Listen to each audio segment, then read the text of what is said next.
Greetings, my name is Dr. Tony Bond, and you have joined Uncommon Voices Unbound.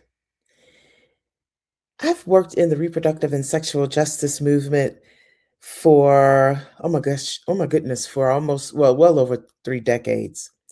I have served in many capacities, first as the executive director of the Chicago Abortion Fund, one of the oldest abortion funds in the Midwest. I was the first Black woman to lead an abortion fund in the country. And then as one of the co-founders of Black Women for Reproductive Justice, one of the first Black RJ organizations in the country. I now am the CEO of Interfaith Voices for Reproductive Justice. And IVRJ does work at the intersection of religion and reproductive and sexual justice with scholars, with community grassroots activists, with students. And as a part of doing the work in this movement, there was always this ongoing question about what is the role of religion? Where is the church? Where's the Black church in particular in the discourse about reproductive and sexual justice? And this is one of the reasons why we wanted to create the podcast, Uncommon Voices Unbound, so that we could have those very frank and open and honest conversations that engage in some sacred disruption, conversations that work to unbind the truth, because that's what Uncommon Voices Unbound means. And it really speaks to the ways in which I believe and IVRJ believes that we need to begin to have these conversations to dismantle and interrogate oppressive theological teachings that cause Black women, Black men, Black people, Black LGBTQ individuals from feeling shame about their body and from having unfair blame placed upon them because of their reproductive and sexual decisions and attitudes. So that's why we created Uncommon Voices Unbound. My lived experiences have shaped my commitment to reproductive and sexual justice. I'm one of the 12 Black women who coined the term reproductive justice in 1994. And as a part of that phenomenal group of women, we shared some of our lived experiences. I shared my story of being a young girl in need of a safe abortion and of being an incest and sexual assault survivor. And my commitment to reproductive justice is really grounded in those lived experiences. One, that I made a commitment to myself that I would always do something to work towards justice. But I made a larger commitment to society writ large, that I wanted to do the best that I could, all that I could, to create the conditions where Black women, Black girls, Black people would be able to make the decisions they needed to make that would be in their own best interest, that of their families, and that of the broader community. And that was my commitment to reproductive and sexual justice, and it still is. We experienced a tremendous loss in a leader of the civil rights movement who had a similar commitment to change the world, to ensure that Black people, people of color, were able to experience freedom and liberation and were recognized as somebody. And if you know who I'm talking about, if that phrase, "I am somebody," resonates with you, then you know I am talking about the late Reverend Jesse Jackson. May God rest his soul. And we have a short tribute that we want to do, because words have power. Our ancestors have power, and may this ancestor rest in power.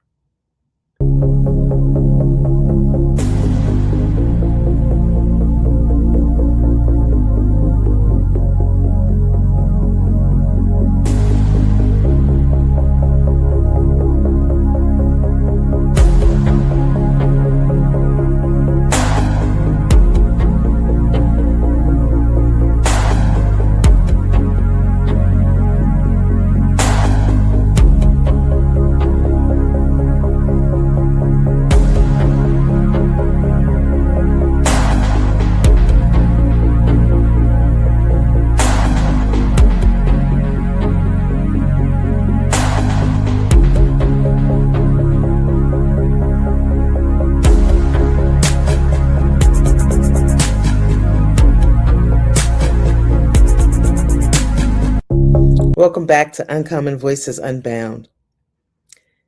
Today, it is my privilege, my honor, my joy to have a guest who I have known for, oh my goodness, almost almost 15, 17 years, somewhere around that, between that time.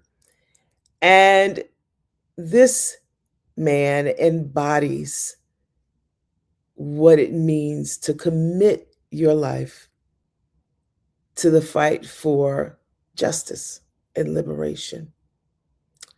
He is someone who, um, the joke is, uh, where is Bishop? Is what part of the world is he in? And then we also have to make sure that he hasn't gotten picked up by the popo because he out protesting. He didn't put his cape on, the Cape Crusader, and is out protesting. But he is someone that I admire, and someone that, if I could, in my lifetime, do the work that he has done in the fight for justice, then I have really done something. I'd like to welcome Bishop John Selders to the show. Oh, thank you. Well, let me just say hello, everybody. Hello to you, Dr. Bond. Hello, Bishop. I tell you all the time, I got to know who you were before you got to know who I was. I didn't even know you knew me. That's exactly right. I arrived in Chicago 30 plus years ago. And during that time, you were leading the abortion fund, I believe. Oh, wow. Okay. And you were holding forth. I was on the pastoral staff at a church on the south side in Which Chicago, church was this? University Church. Okay.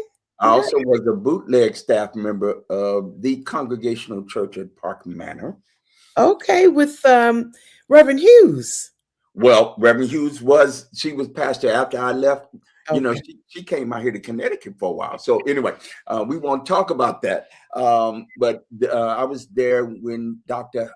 Luther Holland was the pastor of the Congregational Church of Park Manor.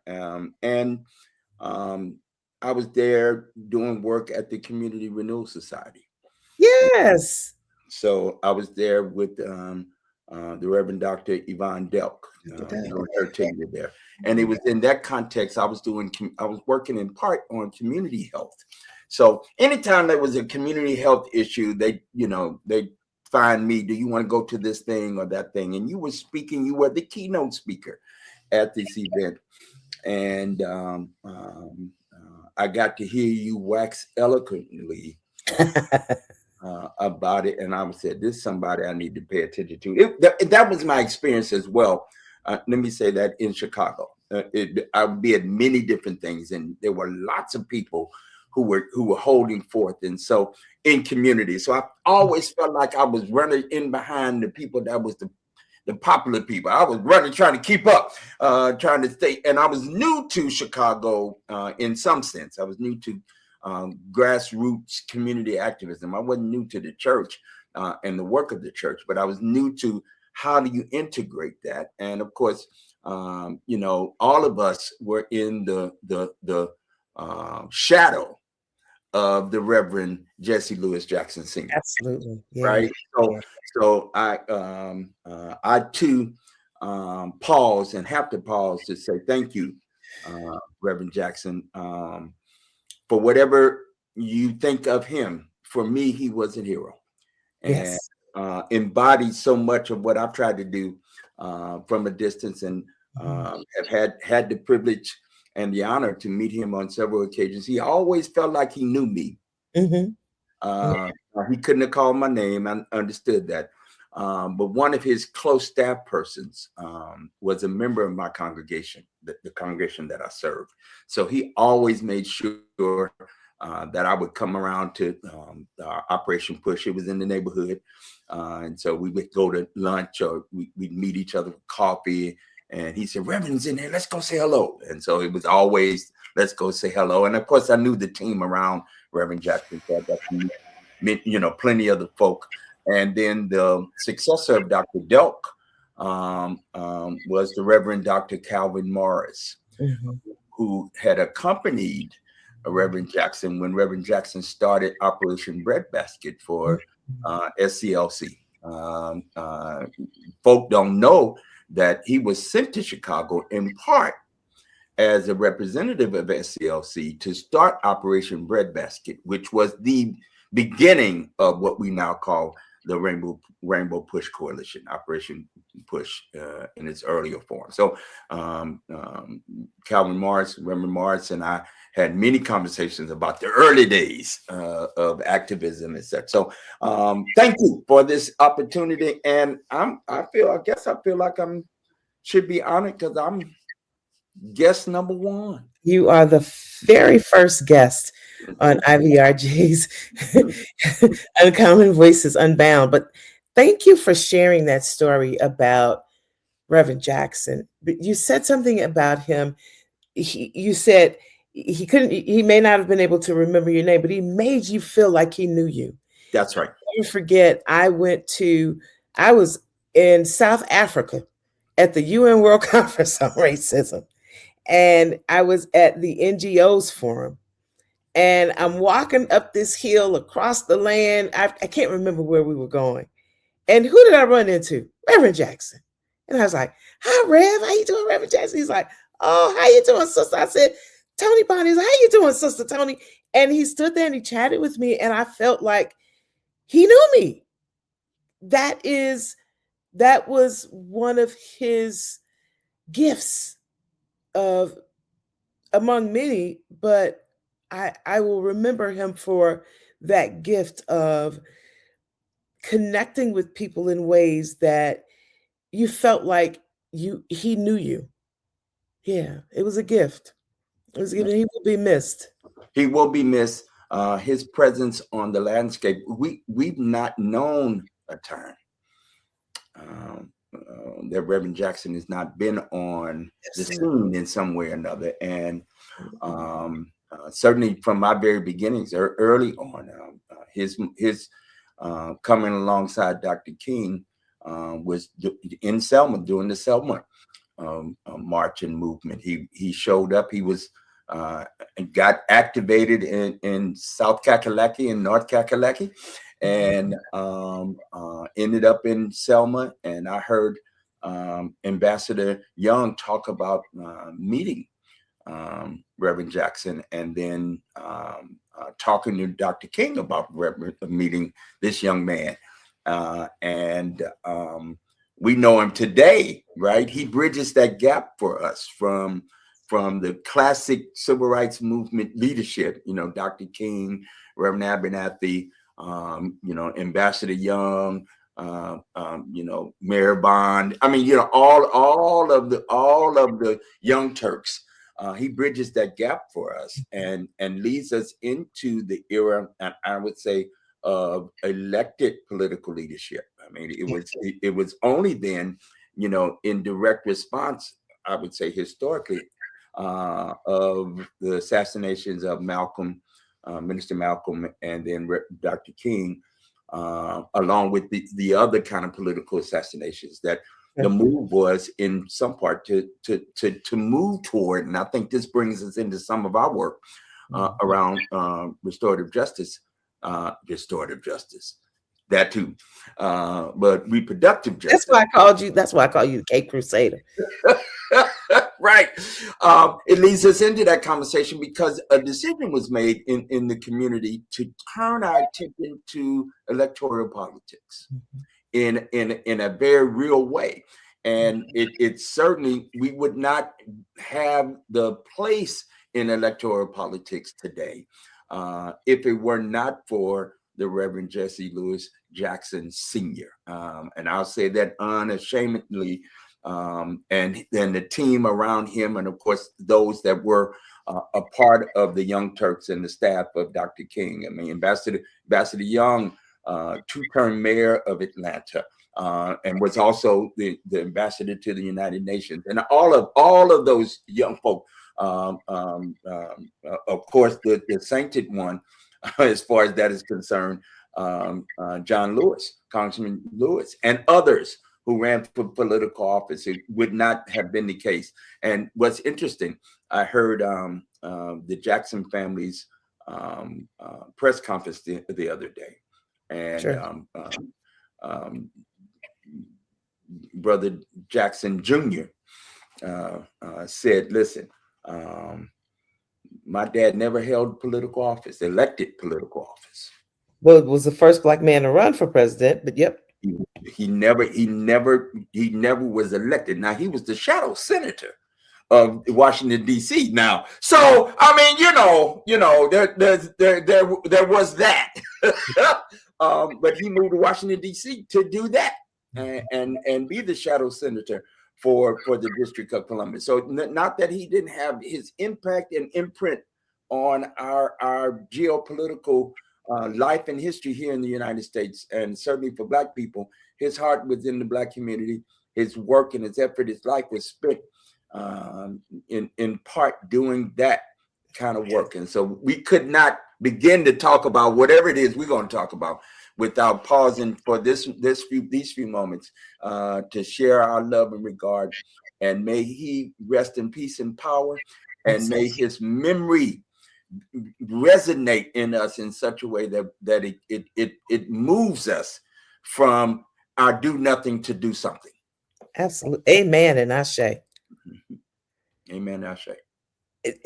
And that is a wonderful, I think, introduction to the conversation that I want to have with you. I've heard some folks say that just in the past week after Rev had passed, that we're losing all of our civil rights leaders. And who's going to lead the way now? In some respects saying, so who's going to be the next leader, right? I love that move from do nothing to do something, because I've been feeling that way as well as I listen to some of my peers say, well, Black women have done all we got to do. We've done all we can. There's nothing else for us to do. We're going to let white folks do the work. You all need to do the work. I agree with that. But I also don't believe that we have the luxury of not doing anything, of standing on the sidelines. Now, I'm not saying we need to put our bodies at risk and be at the protest, right? Because I believe that holds danger for us in ways, in Black bodies, in Black and brown bodies, in ways that white people will never experience. But we cannot afford to do nothing. And I know we may be tired, and some of us may be sick and tired. But we have to continue to disrupt, interrogate, fight for the world that we want to see. Not be pointedly focused on all that's wrong, but now to me is the time to begin to dream, to imagine to use our Afrofuturist imagination, what is the world that we want to see? And that is work that I am just proud to be engaged in with you, Bishop Selders, as one of our board directors. Bishop Selders is on the board of Interfaith Voices for Reproductive Justice.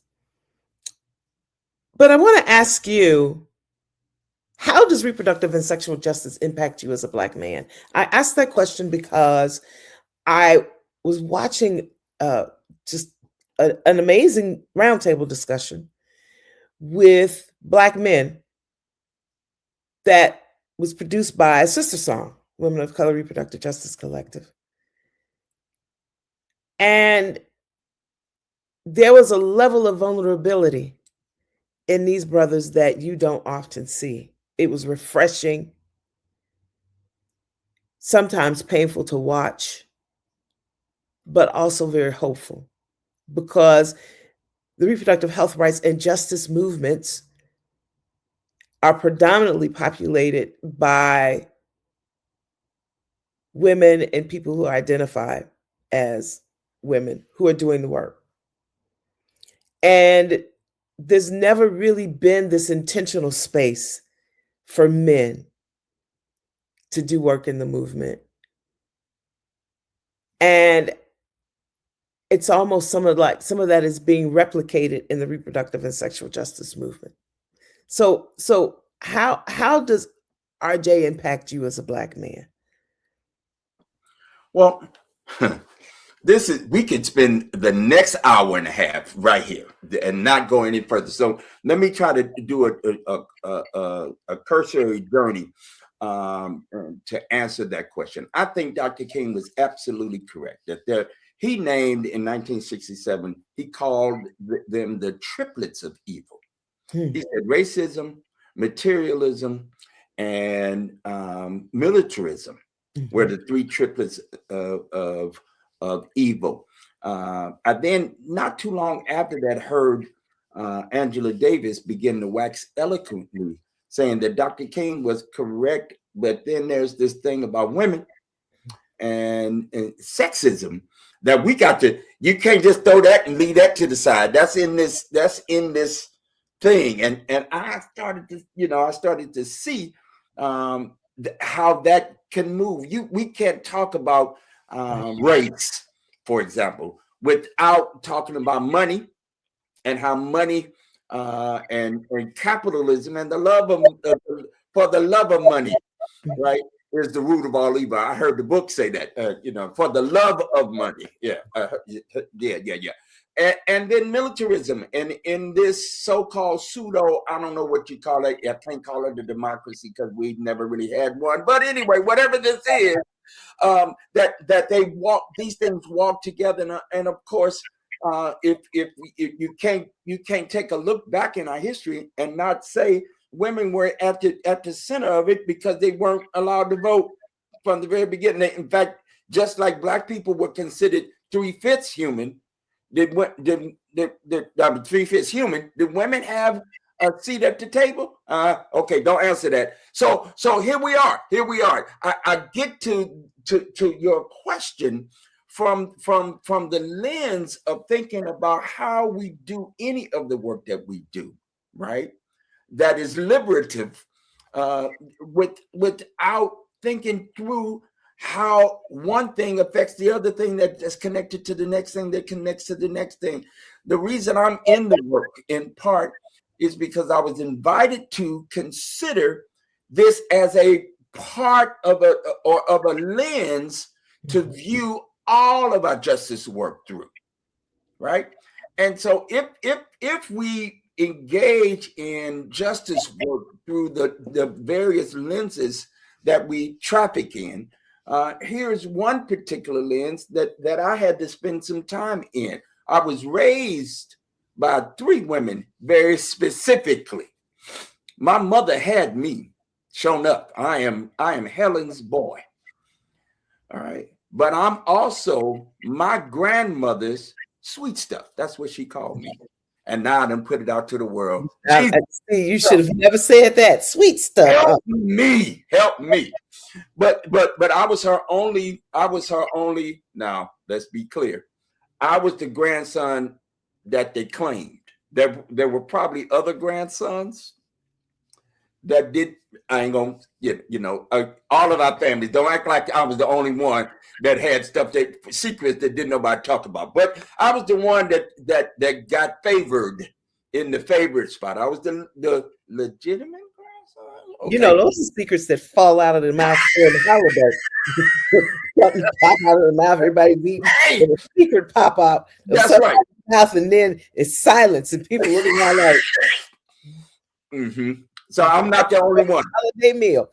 That's right. I'm not the only one to know what that is. So that's there. And I, too, because she had a daughter, my grandmother had one daughter. She actually had 2 daughters. One passed away.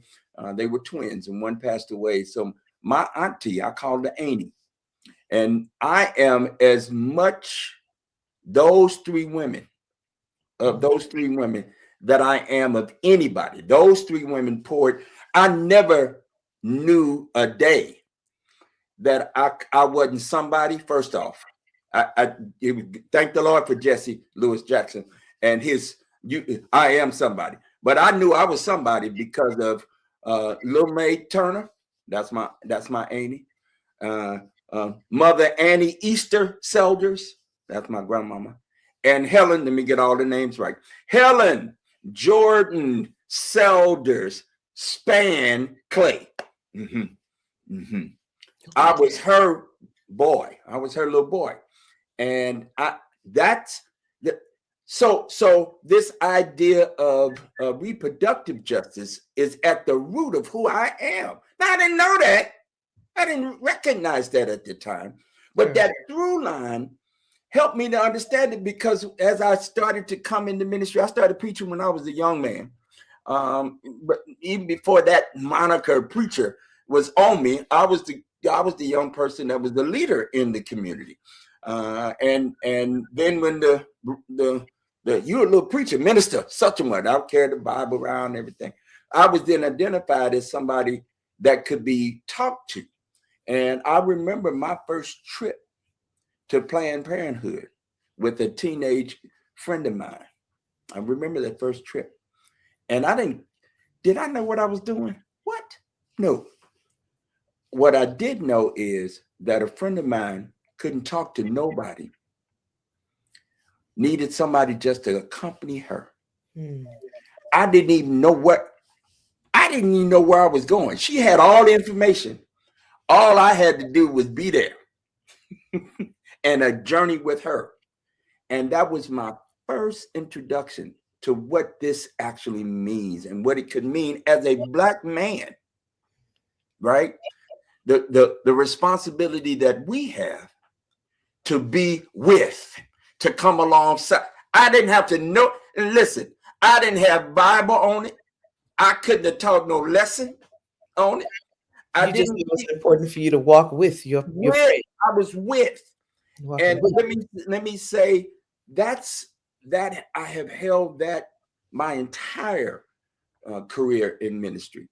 That it is the journey and it is the call in most instances not to fix anything. Now we got some stuff we can fix, we can work on, right? But my first witness, my first bearing witness, if you will, is that of accompaniment. And you want to know where I land on this is in that spot, not having to know a whole lot. Don't have to know a whole lot, but you can be with, so that somebody who's going through whatever they're going through are not going through that alone. Right. Thank you for that. And certainly this current political moment, right, where access to reproductive and sexual health care is being threatened, being cut by an administration who clearly does not care about people. Doesn't care about people of color, doesn't care about poor people. It doesn't even care about their own constituents. But it's an interesting political landscape because historically, we could say we'll work to shift policy, we'll work to change policies, we will work to prevent certain pieces of legislation from being passed. I could intellectualize that Roe v. Wade was in jeopardy of being overturned. But I always thought, that's not going to happen. But happen it did. Who knew that women would be arrested for having a miscarriage, let alone an abortion, but having a miscarriage? What can we do, should we do in this current political moment, with this current political landscape, or given this this political landscape that we are currently looking at, when no progressive policies are moving at the federal level. So what is possible in terms of policy work? Well, I woo, here we go. You done open this door. Here we go. I'm gonna drive down in it. I think Welcome in. let me say this from the onset. I think we are in full-fledged free fall at the federal level. I had a vision, and since I'm a preacher, I can talk spiritual things. So y'all just gonna have to suffer through it. It was during the last fall, early on, when the conversation was about the demolition of the east wing of the White House. Now, like you, I haven't had that many invitations to fancy stuff in Washington, D.C. But I have been, and I've had an invitation or two to the White House, right? And I've been there, and I, in fact, have been in the East Wing. So, and let me just say this: I ain't got a whole lot of about all that. That's that come or go. But I'll say I was watching. There was a picture, an aerial view of the grounds of the White House, and to know the White House. What we know is the White House, that straight on picture of the portico and all that kind of stuff. And then there's the West Wing, right? And then the East Wing. The West Wing is the administrative part. That's where the offices are. And then there's what those of you who have never been to Washington, D.C., what you don't know is behind the White, there's a whole nother big old everything that happens back. There's a whole lot of buildings and offices and everything that's adjacent to all of that. And then it's the East Wing where there's a ballroom, there's other little smaller rooms, and then there's in the back over there the Rose Garden and all these little spots, right?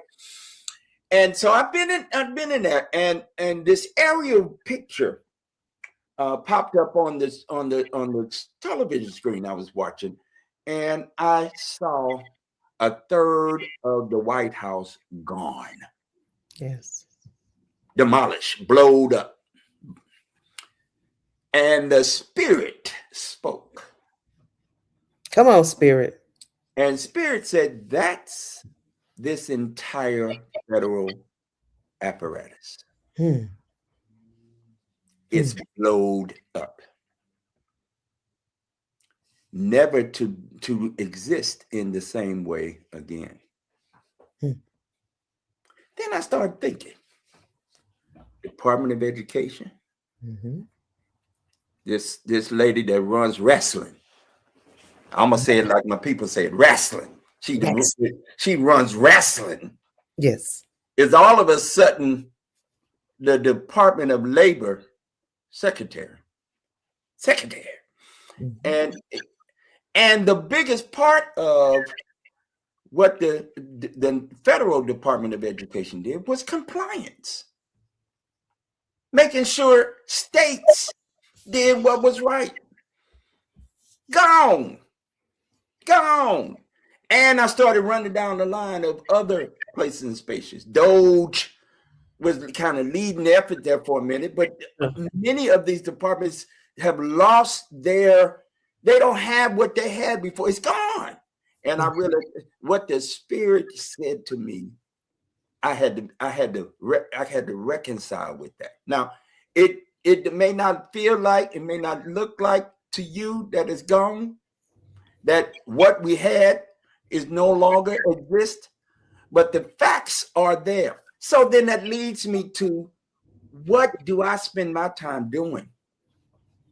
How do I relegate? Now I'm on the other side of life now. I ain't as young as I used to be. I was back in the day.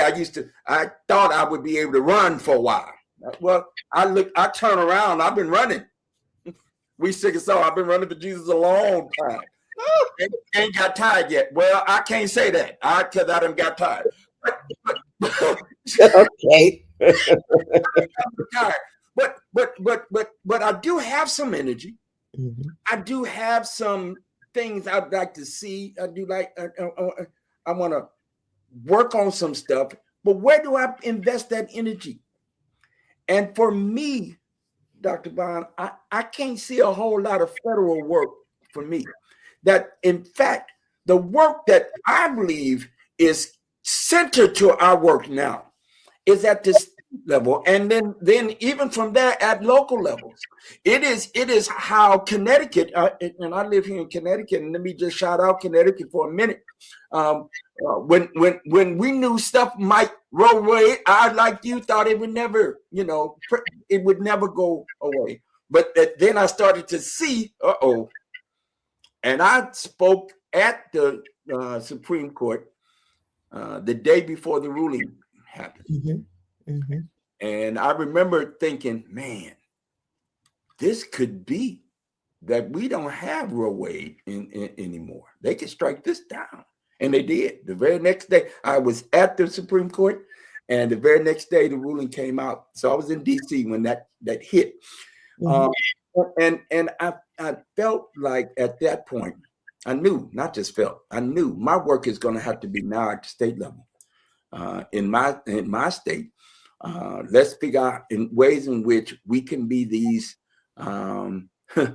function like much like the Underground Railroad Sure. function, that people are going to now need to maybe come to Connecticut, like they come to some of the other states whose policies have not been affected in the same way. That they have some services, and so we turned our attention to those organizations around who were doing reproductive health rights and justice work, and we were able to in our state at least pass and hold on to legislation, pass some laws, and hold on to some policies that allow for women to make the decisions that they need to make. And one other thing I want to say that I think is a paramount importance. I love that it is a pillar to what reproductive justice is: the right to have and the right to say, I don't want to have. Absolutely. Absolutely. And let's be clear, that's where, if we want to talk about what's fair and what's just, is in that space where you don't have to believe in it. It's not even a religion. Right. Religion ain't got nothing to do with it. If you don't want an abortion, don't have one. Don't have one. Thanks.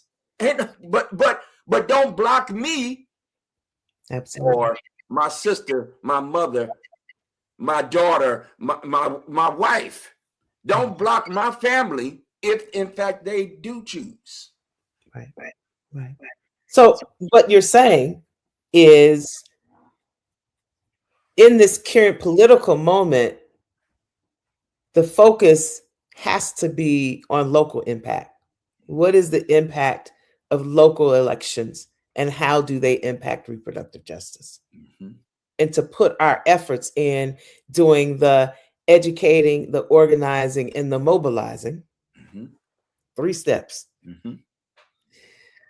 to have an impact at the local and state level. Mm-hmm. Mm-hmm. And how we do that, how we do what you just named, the education, the mobilizing, right? How do we do that with the frame of religion, right? Because that's the frame that's used. Right. I mean, right. Folk even though it's Christian nationalism. That's that. Yeah, right. Folk who Bible thump around this issue use biblical narratives. Well, I would be, I'm hard pressed. I'm not, but there are those who would be hard pressed to counter the conversations with the others. What would have been the case had Mary, that's and I go down that line. Here's this teenage mom, right, who didn't have if we go with the scriptural narrative, she didn't have a place to lay her head, right? What if Joseph had to say, girl, this ain't my child? Et cetera, et cetera, et cetera. Well, there's some, we can have that biblical conversation, and you don't know what would have happened. We don't know what would have happened. But what we don't know. But we can. What you're alluding to, though, is that Mary had a choice. She did. See, that's my point, Miss Ethicist. So what does that mean when we restrict choice? Or even can't even have a conversation. In some of our communities, we can't even, what we talking about now, you know, and I'm trying to pitch it broadly, right? I'm trying to stay, you know, broad, but we can't, you go granular in this. Well, you know, in places I can go right to them neighborhoods. I can go right to them, drive down them streets and go in that church or go in that barbershop or beauty shop, and they'll argue me down from the other side. Well, it's true that it is a bit of an anomaly to have a conversation about abortion in churches, especially the black church in particular. But equally, it's hard to have conversations about sex in general, because if you have the conversation, you'd have to then admit that people are having sex. God forbid we'd admit that. But how can we get the religious community involved with reproductive and sexual justice? Well, in my mind, I think we ought to maybe not focus or start our focus in religious space alone. I'm not at all anti having this right in the middle of the of church and mosque space, right? You know, black church and black masjid spaces. I'm not opposed to it at all. Sure. But I'm also suggesting that these conversations happen in other spaces and places. I was happy. I got asked to talk politics at the barbershop. Mm-hmm. If ever, talk about an active audience. Oh my God, colored people got opinions about everything. It's at a barbershop or a beauty shop. Boy, woo, you can start something or end it. Yeah. And to my mind, that's not, you know, and I'm talking old school, right? Today, these conversations are happening on everybody's social. You know, you can't just have your head in the sand and not be, you know, yickety yak and tickety tock. You better be on some of this, you know, some of the socials, because conversations are happening. I'm not saying that these are the only conversations, yes, but that we and the only spaces, but that we've got to engage where people are, and then prayerfully begin to at least move them a bit to thinking in broader, wider terms, because this conversation about sexual, we talking about sexuality. Let's talk about it. In church, are people having sex? Well, clearly, the generations are moving forward. So somebody, them babies are not coming in through the stork. You know, that lie ain't, you know, we, you know, stop that part. The birds and the bees, stop that too. And yet be clear enough, right? And be open enough to say we may have to bring folk along, you know, that might be a longer conversation. And that's, then for me, that's the commitment of those of us who are in these spaces and places, and the commitment we may have or not, and the patience that it's going to take to bring us along. Well, that's some of what you do on your Moral Monday show, which I've had the privilege of being on. Tell me, who's one of the most interesting guests you've had on Moral Mondays? So I've had some interesting people. I had a woman who wrote a book about white nationalism. And we did that show. We did that show early on. We wasn't really talking. I mean, the only folk that were talking about white Christian nationalism when we did that show were those of us deep in, right? That's in the culture and in religious spaces. And I was fascinated with the conversation with her because I remember the first time I heard religious people talking politics outside of Dr. King and them. All right. So let me just say, in my neighborhood, there was always political talk, and at my church, it was always a framing, around justice and politics and such. But outside of, and we only did that. We didn't do that in mixed company. That was only, that was Bible study, that was Sunday school, right? But I saw Pat Robinson on the 700 Club, 1979. Okay. Outline, and I was watching it in real time, outline how they were going to take over the community, school board by school board for Jesus. Mm-hmm.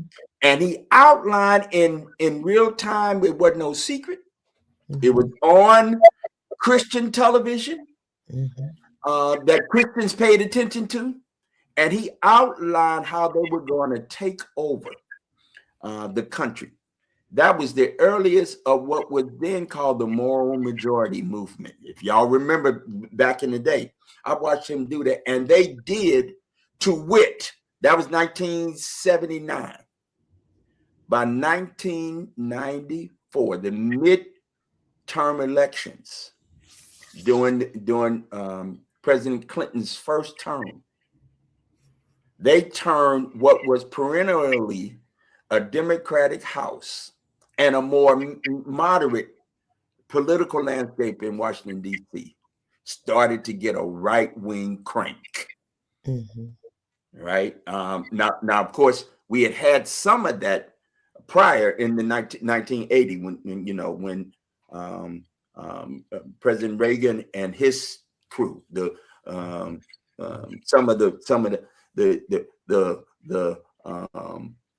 some of those cats, Dick Cheney, Rumsfeld, they were the Young Turks at the time, the neocrats, the neocons, but I watched how that language shifted. So I would say, to answer your question, that was probably my most interesting conversation, because I was able to go back to that very moment, and then we had a fascinating conversation as we move forward. Now I've talked to Pookie and Ray Ray from the street. I have, we've lifted up all kinds of other folk in the context of that, and certainly we've had conversation about our work during our work at IVRJ. So, how can people hear Moral Mondays, to hear more of your voice and the amazing guests that you have? Sure. So you want to go to Relevant Conversations with me, Bishop John Sellers, Bishop JS. We're on the social. We go live on Facebook. So if you go to my Facebook page at Bishop John Sellers, John Sellers, and you got to find the black guy. There's some other John Sellers out there, but the black guy with some gray around it. And then on YouTube, we'll post it up. And if you just don't want to go through all that, if you go to moral-monday-ct.org, or just Google my name, and you'll find something on there about Relevant Conversations with Bishop John Sellers. Thank you. I just have one more question for you, Bishop. Mm-hmm. What's a song that you would walk into a room with? You're walking into the room, you're getting ready to make your entrance. What song would come on? So does it, Only one. I know. Wait a minute.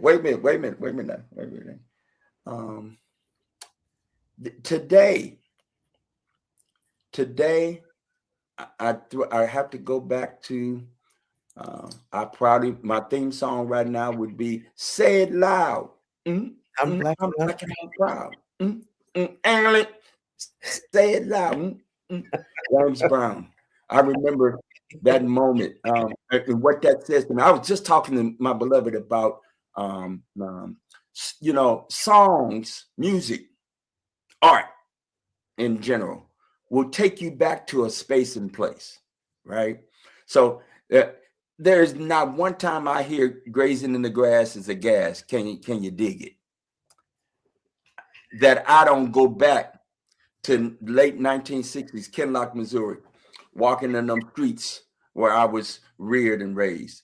That doesn't take me immediately back with my cousin Cynthia, and my cousin Rosalind, and my cousin Donna, who were older than me. They were older girls who were seeing after me, because grandma, I just couldn't hang with my grandmama all the time. I wanted to get out here in them streets. But that song, for example, it represents that time for me. And James Brown, that said loud, what that did when we were in community. And right now, that I'm right there again with my fist in the air. I don't wear no afro no more, but I still got a little bit of hair. And what that means to me, it's kind of one of my theme songs. Absolutely. Well, the next time we have you on the show, that's what's gonna come up. Your theme song is gonna come up. That is how we are going to introduce you. Thank you so much, Bishop. I love you so much. Thank you, everyone, for joining us. This has been Uncommon Voices Unbound. Stay common, stay unbound, and we'll meet you where truth breaks loose. Disrupt gently and transform boldly. Have a great rest of your day.